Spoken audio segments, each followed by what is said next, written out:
think we did a good job in game one, you know, but still we still have some stuff to work on to get better because we know we're playing against good teams, and tonight they're gonna try to come better team, play harder. So about the first game is over, you know. Now we have to focus on about tonight. You're a veteran of these playoff series. You understand what happens between games. What did you guys do the last day or so to get ready for game two? Just, you know, even we know we won game one, but still we was watching film, you know, to see what kind of thing we can get better for the game two. Serge, you've had some rest leading up to the first game, even got some rest in the game because of the way you guys played. How physically are you feeling right now? Because you look like maybe you're in your best as you have been all year.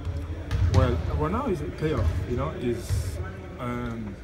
It's not really about physical, it's about mental, you know. So, you know, you can be physically well, but if you mentally not strong or focused, you know, you cannot really play the way you want to play, you know. So right now is the most important is about mentally and focus.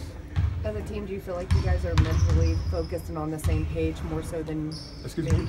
Do you feel like as a team you guys are mentally focused and on the same page more than ever? Yes, because we beat them before. You know, we know how it takes to get where we are now.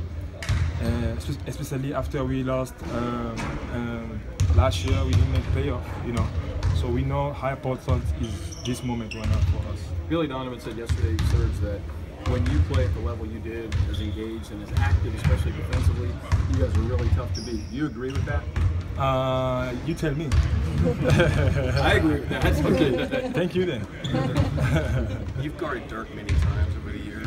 What's the most important thing you've learned about trying to guard him? You know, guarding Dirk, one of the best power forward NBA story. You know, the key is to stay focused.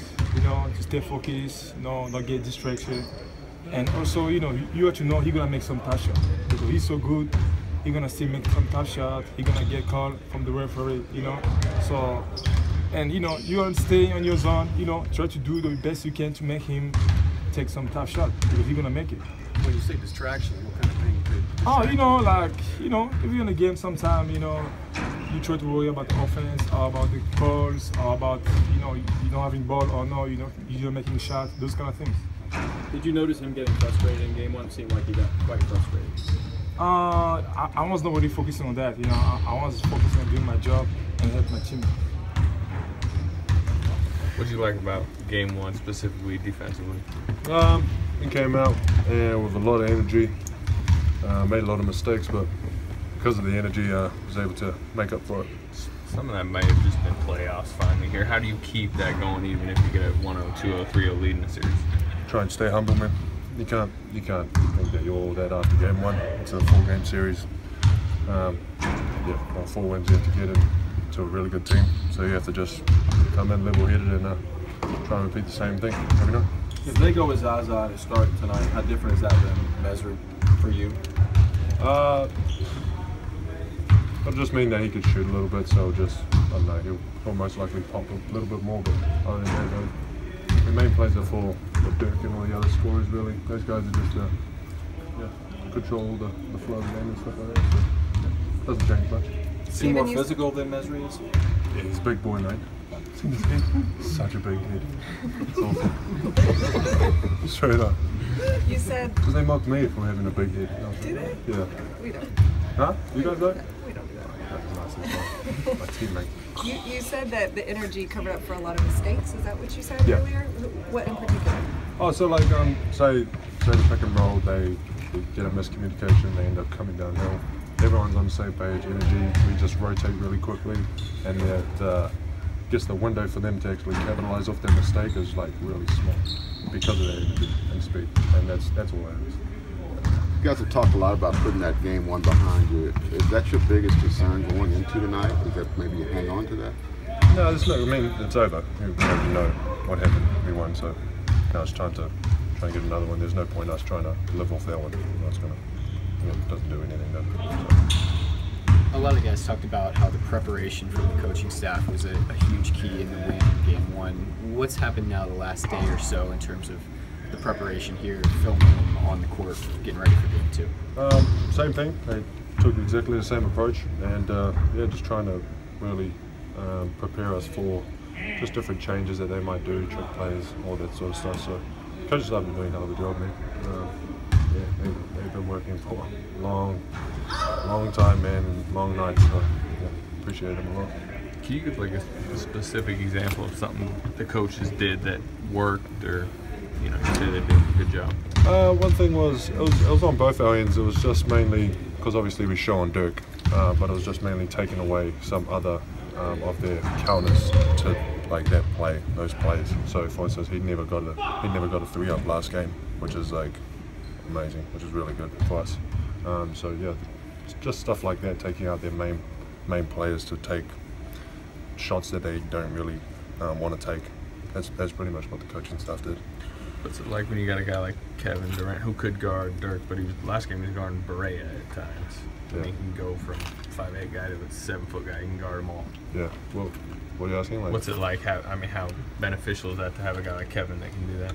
Oh, it's just huge, especially as talented as he is, bro. It's just amazing. It helps out a lot. That means we could just it puts a lot of pressure on the other team, especially with matchups, bro. Like if you guard Berea and then Berea has to guard him, for instance, on the other end, it's a wrap. Like, you know what I mean? It's just we'll have that matchup any day. So yeah, I mean he's a good guy, good genes.